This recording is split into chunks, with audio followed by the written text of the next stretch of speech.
नमस्कार साथियों, स्वागत है आप सभी का हमारे निर्मल क्लासेस यूट्यूब चैनल पर। और आज आप चौथी क्लास देखेंगे। टेस्ट नंबर 4 है हमारा। और राजस्थान बीएसटीसी और पीटीटी की तैयारी करने के साथ साथ ये रीट के लिए भी बहुत ज़्यादा इंपॉर्टेंट क्लास रहेगी। तो आप सभी साथी इन क्लासेस को ज़रूर अटेंड करिएगा। और ये क्लास लाइव 9 बजे लगती है साथियों, ज्योग्राफी की, ठीक है ना। तो अब आप लोगों को मैं इस टेस्ट के माध्यम से 30 क्वेश्चंस जो परीक्षा की दृष्टि से एसटीसी और पीटीटी की तैयारी करने वाले विद्यार्थियों के लिए इम्पोर्टेंट है, एक बार आप इनको ज़रूर अटेंड कीजिएगा। और मैं आपसे दावे के साथ में कहता हूं कि 450 की तैयारी आप लोगों को करके जाएंगे ना, तब जा करके आपका 400 का स्कोर बैठेगा। तो साथियों चलेगा, अब हम बढ़ते हैं हमारे टेस्ट की तरफ। और टेस्ट हमारा चालू होता है। पहला क्वेश्चन देखिएगा आप लोग। पूर्वी मैदानी भाग से संबंधित नदी नहीं है, तो क्या इसका राइट आंसर होगा चंबल या फिर लूनी, माही या बनास। तो बताएंगे आप इसका राइट आंसर क्या होगा। क्वेश्चन नंबर 1 कि पूर्वी मैदानी भाग से संबंधित नदी नहीं है, तो आप लोगों का राइट आंसर चला जाएगा माही नदी के साथ में। तो देखिए, पूर्वी मैदानी भाग में चंबल बेसिन क्षेत्र आता है, एक लूनी बेसिन क्षेत्र आता है और एक माही बेसिन क्षेत्र आता है, बनास बेसिन। जबकि माही बेसिन क्षेत्र जो है ये हमारा आता है मरुस्थल के अंतर्गत, ठीक है ना, मरुस्थल के अंतर्गत आता है।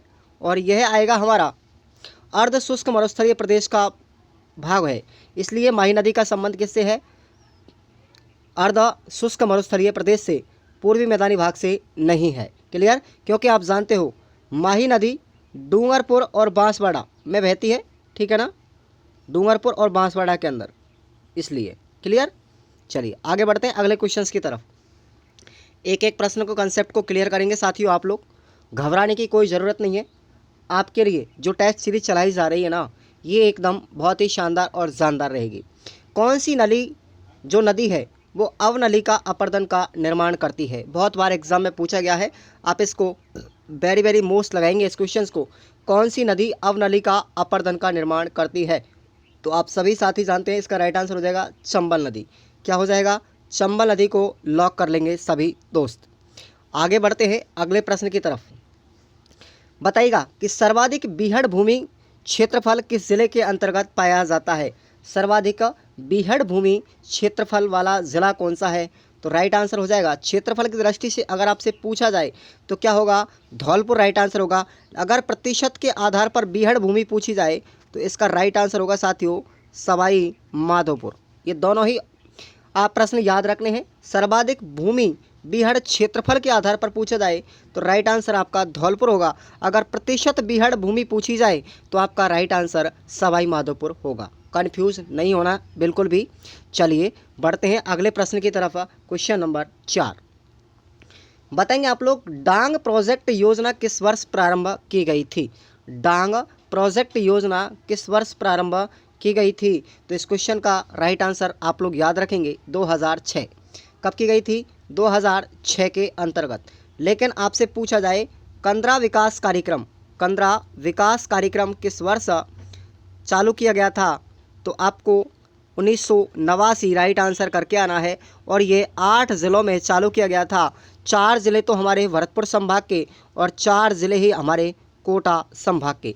तो ये कंदरा विकास कार्यक्रम 8 ज़िलों के अंदर 1989 में प्रारंभ किया गया था। क्लियर, तो ये दोनों आपको प्रश्न याद रख लेने। इसका राइट आंसर हो जाएगा आपका सी 2006। क्लियर, चलिए अगले क्वेश्चंस की तरफ आते हैं। Question number 5। अगर देखिए मज़ा आए ना तो वीडियो को लाइक करेंगे, चैनल को सब्सक्राइब करेंगे और अपने दोस्तों को भी वीडियो को शेयर करना मत भूलिएगा। और एकदम शानदार और जानदार सीरीज़ आपको चलाई जाएगी। एक भी प्रश्न आपका एग्जाम में गलत नहीं होगा। और ये आज आपकी चौथी क्लास है राजस्थान की स्थिति और भौतिक प्रदेशों को लेकर के। तो माही नदी का तटवर्ती मैदान क्या कहलाता है। माही नदी का तटवर्ती मैदान क्या कहलाता है। तो आपका राइट आंसर हो जाएगा कांठल प्रदेश। क्या कहलाता है, कांठल प्रदेश। और यह पाया जाता है साथियों प्रतापगढ़ के अंदर। प्रतापगढ़ के अंतर्गत जो माही नदी का तटवर्ती मैदान है उसको कांठल प्रदेश के नाम से जाना जाता है। ऑप्शन क्या हो जाएगा, डी राइट आंसर हो जाएगा। ओके, चलिए आगे बात करते हैं। प्रश्न संख्या 6 पर आते हैं। बहुत बार एग्जाम में पूछा गया साथियों, ये क्वेश्चन नंबर 6 बहुत बार एग्जाम में पूछा गया है कि पीटमांड का मैदान कहाँ पर स्थित है। पीटमांड का मैदान कहाँ पर स्थित है। तो याद रखेंगे आप लोग, राजसमंद के अंदर जो देवगढ़ तहसील है वहाँ पर, ठीक है ना। देवगढ़ राजसमंद के अंतर्गत जो वनास नदी का क्षेत्र है, वनास नदी का क्षेत्र, ठीक है ना, वनास नदी का क्षेत्र क्या कहलाता है, पीडमांड के नाम से जाना जाता है। तो इस प्रश्न को आप लोग अच्छे से याद रखेंगे, ये रीट में भी पूछा गया है। पीडमांड का मैदान देवगढ़ राजसमंद के अंदर और वनास नदी का क्षेत्र होता है ये। क्लियर। अगले प्रश्न पर आते हैं, क्वेश्चन नंबर 7। ये प्रश्न बताएंगे आप लोग कि जहाजपुर, ये जहाजपुर दोस्तों भीलवाड़ा के अंदर आता है। क्लियर। जहाजपुर व मालपुरा, मालपुरा टोंक में आता है। तो जहाजपुर और मालपुरा के मध्य का जो क्षेत्र है वो क्या कहलाता है, तो याद रखेंगे आप लोग, इसका राइट आंसर हो जाएगा खेराड़, और इसी का दूसरा नाम भी है माल खेराड़ भी कह सकते हैं इसको हम। याद रखेंगे इस प्रश्न का राइट आंसर क्या हो जाएगा, ऑप्शन सी हो जाएगा, खेराड़ या माल खेराड़। ये जहाजपुर एवं मालपुरा के मध्य का क्षेत्र है जो बनास नदी का है। किसका है, यह भी बनास नदी का है। क्लियर। प्रश्न को एक एक तरीके से अच्छे से याद रखना है, गलत एग्जाम में नहीं होना चाहिए। बढ़ते हैं अगले प्रश्न की तरफ। 8वां क्वेश्चन देखिए आप लोग, मालपुरा टोंक व करौली के मध्य का क्षेत्र कहलाता है। मालपुरा टोंक और करौली का जो क्षेत्र होता है वो किस नदी का है, तो ये प्रश्न सीईटी के अंदर पूछा गया है। राइट आंसर क्या हो जाएगा आपका, बनास बेसिन क्षेत्र है। बनास नदी का जो क्षेत्र है वो मालपुरा टोंक और करौली के मध्य का क्षेत्र है, बनास बेसिन क्षेत्रीय है। तो आपका राइट आंसर क्या हो जाएगा, बी ऑप्शन लॉक कर लेंगे आप लोग। ठीक है भैया, चलिए आगे बात कर लेते हैं। क्वेश्चन नंबर 9, बिल्कुल मज़ा आ रहा होगा बिल्कुल अच्छे से। मेवाड़ मैदान क्षेत्र किस फसल उत्पादन के लिए प्रसिद्ध है। मेवाड़ का जो मैदानी क्षेत्र है वो किस फसल के लिए प्रसिद्ध है, तो आपका राइट आंसर हो जाएगा मक्का के लिए। मक्का साथियों अरावली प्रदेश के अंदर भी होती है। अरावली का जो क्षेत्र है वो मक्का के लिए भी प्रसिद्ध है। याद रखेंगे दोनों ही क्वेश्चनों को, अरावली का प्रदेश और मेवाड़ मैदान क्षेत्र जो है हमारा, ये हमारा मक्का के लिए जाना जाता है। क्वेश्चन नंबर 10, आगे बढ़ते हैं। आडावल का पठार बताएंगे आप लोग, आडावल का पठार किस ज़िले में स्थित है, तो आडावल का पठार अगर आपसे पूछा जाए तो ये बूंदी जिले के अंदर है। कहाँ पर है, बूंदी जिले के अंदर है। अगर आपसे क्षेत्र पूछा जाए तो क्या हो जाएगा, हाड़ौती का पठार, हाड़ौती प्रदेश। क्लियर। हाड़ौती के पठारी प्रदेश के अंदर आडावल पर्वत है, और ज़िले का नाम अगर आए तो बूंदी जिला आपको याद रख लेना है। ठीक है, चलिए आगे बात करते हैं। क्वेश्चन नंबर 11, मालवा का पठार में, जो मालवा का पठार है उसमें कौन सी मिट्टी पाई जाती है।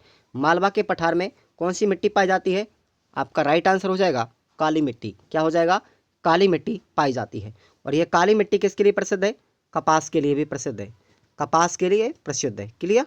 ओके, चलो याद रखो इसको। अगला क्वेश्चन आता है क्वेश्चन नंबर 12। एसटीसी और बीएड में इतना सरल बना दूंगा आपका राजस्थान जीके कि आपका प्रश्न एक भी गलत नहीं होगा। और आप लोग इनको पढ़ रहे हैं लगातार तो आप लोग जुड़े ही रहिए, ठीक है ना, लगातार जुड़ेंगे लास्ट एग्जाम तक। बताएंगे आप लोग, डग गंगधर भूमि वाला जिला, ठीक है, डग गंगधर भूमि किस जिले में पाई जाती है साथियों, झालावाड़ जिले के अंदर। झालावाड़ जिले में डग गंगधर भूमि कह लो, एक ही बात है, ठीक है ना, ये झालावाड़ के अंदर पाई जाती है। आगे बात करते हैं। रामगढ़ की पहाड़ियाँ, रामगढ़ की पहाड़ियाँ किस जिले के अंदर या किस प्रदेश का हिस्सा है। रामगढ़ की पहाड़ियाँ किस प्रदेश का हिस्सा है, राइट आंसर हो जाएगा आपका हाड़ौती का पठार। ठीक है, रामगढ़ की पहाड़ियाँ बूंदी जिले के अंदर ही आती हैं, ठीक है ना, बूंदी, कोटा, ओके, और बारा, ये 3 जिले आपको याद रखने हैं। और ये हमारे किस में आते हैं, हाड़ौती के पठार में आते हैं रामगढ़ की पहाड़ियाँ। क्वेश्चन संख्या नेक्स्ट है, बांसवाड़ा व प्रतापगढ़ के मध्य 56 गांवों की उपजाऊ भूमि क्या कहलाती है, बताएंगे आप लोग। तो इसका राइट आंसर है आपका 56 का मैदान, 56 का मैदान। ये बांसवाड़ा व प्रतापगढ़ के मध्य जो 56 गांवों की उपजाऊ भूमि है वो कहलाती है हमारी 56 का मैदान। 56 बेसिन क्षेत्र अलग है साथियों, और ये 56 का मैदान है, ठीक है ना, ये दोनों में अंतर है, याद रखेंगे इसको। ऑप्शन क्या हो जाएगा आपका, डी हो जाएगा। क्वेश्चन अगला आता है, क्वेश्चन संख्या 15 है, और बहुत इजी क्वेश्चन है कि भाई डांग की रानी किसको कहते हैं। डांग की रानी आपका राइट आंसर हो जाएगा करौली। लेकिन अगर आपसे पूछा जाए डांग का राजा कौन है, धौलपुर है। डांग का राजा धौलपुर है, जबकि डांग की रानी करौली है। क्लियर, ऑप्शन ए लॉक कर लेंगे आप लोग। आगे बढ़ते हैं, प्रश्न संख्या 16 नंबर क्वेश्चन देखेंगे आप लोग कि शेखावाटी बेसिन में कौन सा जिला शामिल नहीं है।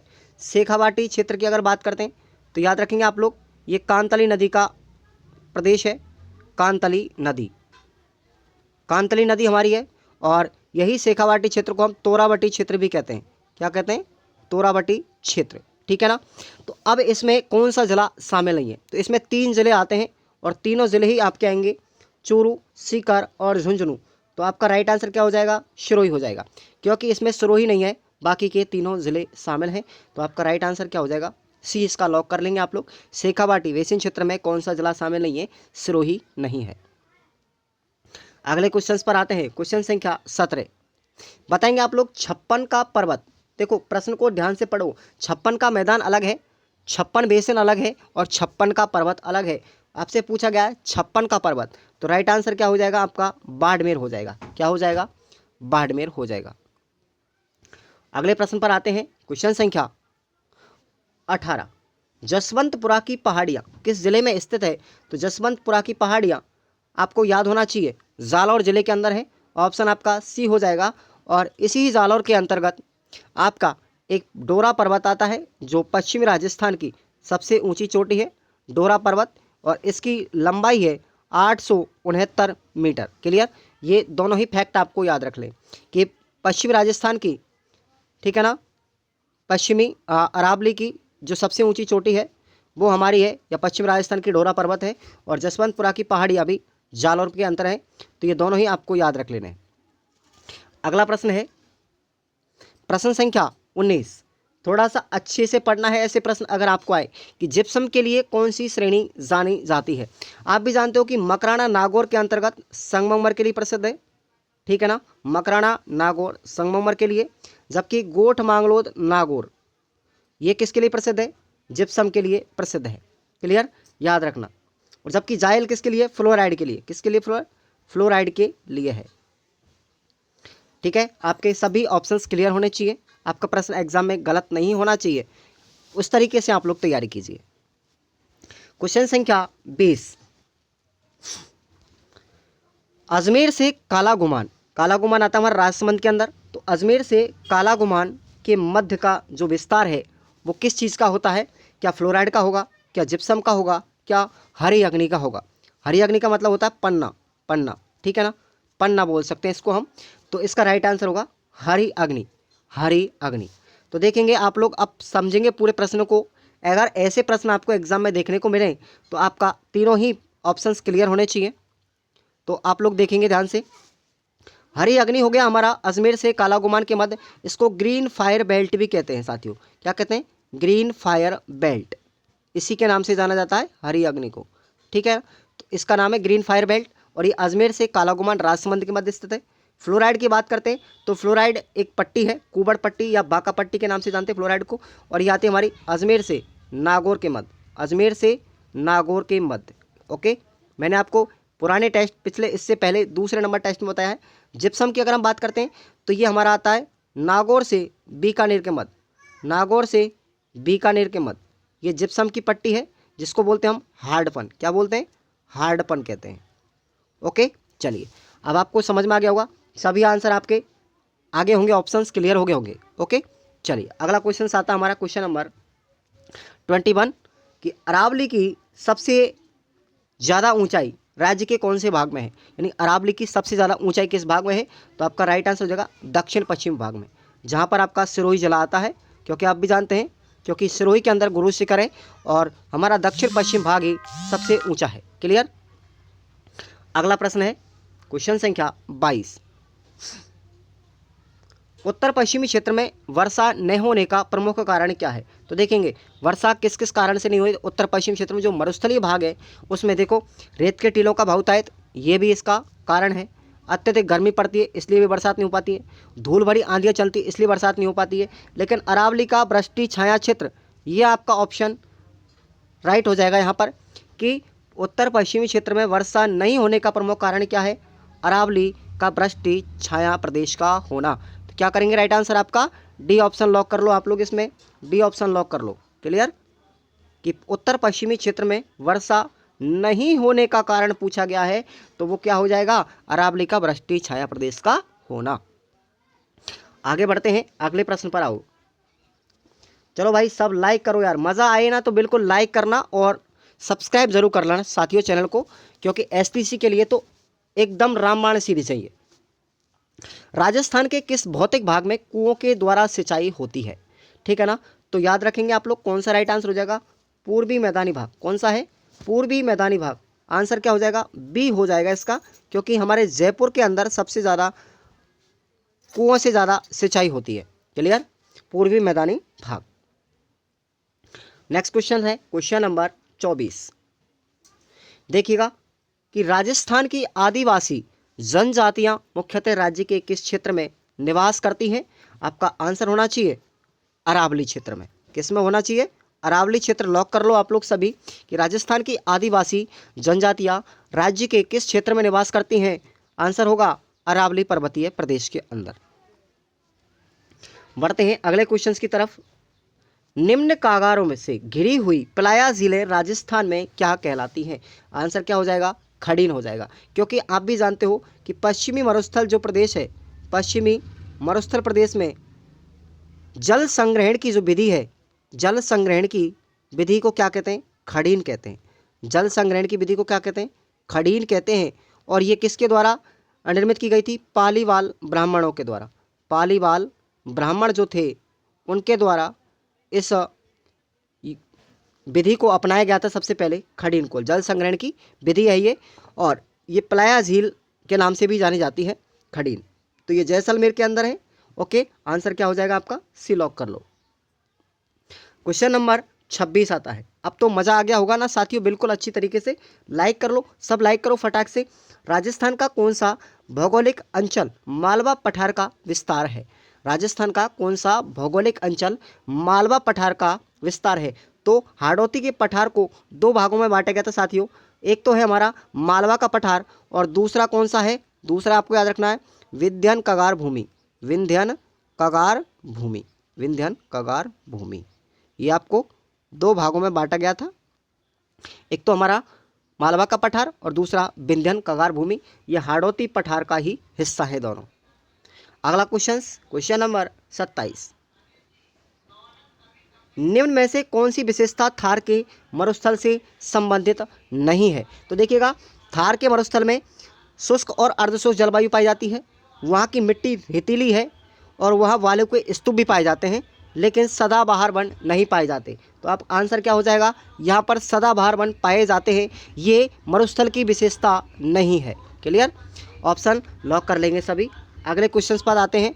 लाठी सीरीज क्या है, लाठी सीरीज क्या है। ये पश्चिम राजस्थान के अंतर्गत जो शुष्क प्रदेश है हमारा, वहाँ पर एक भूमिगत जल पट्टी है जो पोकरण जैसलमेर से लेकर के, पोकरण जैसलमेर से लेकर के और मोहनगढ़ जैसलमेर के मध्य में जो पट्टी पाई जाती है उसको क्या कहते हैं हम, भूमिगत जल पट्टी, और उसी का नाम है लाठी सीरीज। क्लियर, आंसर कर लो लॉक सभी लोग। समझ में आ गया होगा कि पोकरण जैसलमेर से लेकर के मोहनगढ़ जैसलमेर के मध्य में जो भूमिगत जल पट्टी पाई जाती है हमारी, उसी को लाठी सीरीज कहते हैं। बढ़ते हैं अगले प्रश्न की तरफ। Question number 29।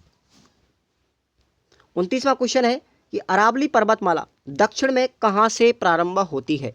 तो याद रखेंगे आप लोग, यहाँ पर शुरुआत होती है इसकी खेड़ ब्राह्मस या खेड़ ब्राह्मस से होती है, पालमपुर गुजरात के अंदर, ठीक है ना। अगर अरावली की शुरुआत पूछी जाए और ख़त्म कहाँ पर होती है, रायसीना की पहाड़ी, रायसीना की पहाड़ी दिल्ली से, रायसीना की पहाड़ी दिल्ली पर, और इसी रायसीना की पहाड़ी पर राष्ट्रपति भवन बना हुआ है। तो ये अरावली पर्वतमाला की शुरुआत है। आंसर हो जाएगा खेड़ ब्राह्मस, पालमपुर गुजरात से लेकर के रायसीना की पहाड़ी दिल्ली तक।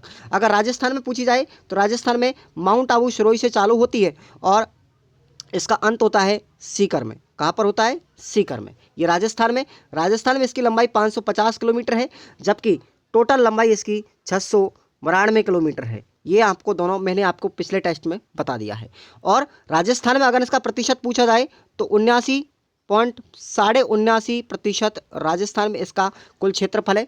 किसका, अरावली पर्वतमाला का। क्लियर, सारे फैक्ट क्लियर होने चाहिए आपको। हमारा अंतिम क्वेश्चन है, अब वीडियो को लाइक करेंगे सभी लोग, चलेगा। 80 से 100 सेंटीमीटर औसत वर्षा वाला भौतिक प्रदेश कौन सा है? तो राइट आंसर हो जाएगा आपका दक्षिण पूर्वी पठारी प्रदेश। जो हमारा हाड़ौती का प्रदेश है साथियों, वहीं पर हमारी 80 से 100 सेंटीमीटर के मध्य में बरसात होती है। तो आपका ऑप्शन क्या हो जाएगा? बी लॉक कर लेंगे सभी लोग। अब बताएंगे आप लोग सभी कमेंट करके आज का टेस्ट कैसा लगा, और आने वाले टेस्टों को आप लोग क्लियर करते जाएंगे। एक एक प्रश्न को डीपली पढ़ना है, मैं खूब डीपली पढ़ा रहा हूँ, कोई कमी नहीं छोड़ रहा। हालांकि मैं राजस्थान जीके, हिस्ट्री, ज्योग्राफी और कल्चर सभी के चैप्टरों को मैं टॉपिक वाइज पढ़ाऊँगा, ठीक है ना। और 30 या 40 50 क्वेश्चन आपको प्रतिदिन पढ़ाए जाएंगे। और अभी फ़िलहाल में एक क्लास लग रही है, बाद में आपकी 2 या 3 क्लासें आपको लगाने की कोशिश करेंगे। धीरे धीरे ऑल सब्जेक्ट की क्लास लगाने, आप लोग जितना सपोर्ट करेंगे मैं उतना ही ज़्यादा मेहनत आपके लिए करूँगा। धन्यवाद। आप लोग चैनल जो हमारा टेलीग्राम ग्रुप है उसको एक बार ज्वाइन कर लीजिएगा, डिस्क्रिप्शन बॉक्स में लिंक दिया गया है, वहाँ पर आपको PDF कंटेंट फ्री दिया जाएगा, ऑल ओवर राजस्थान जीके के नोट्स। धन्यवाद।